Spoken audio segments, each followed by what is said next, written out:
Hi, my name is Ruth Evans and I am a volunteer with the Carmarthen Fundraising Group for Guide Dogs Cymru.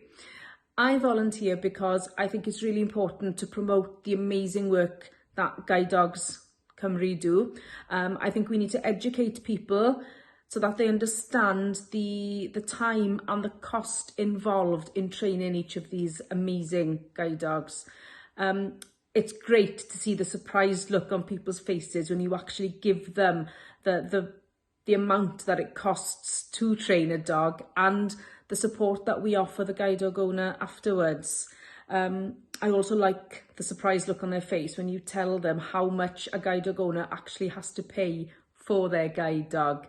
The work that guide dogs do is amazing. I suffer with sight loss myself, in the one eye, fortunately.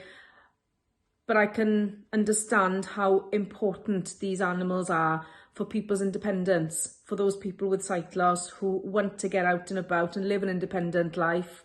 Guide dogs, they're life changers. They really can change somebody's life.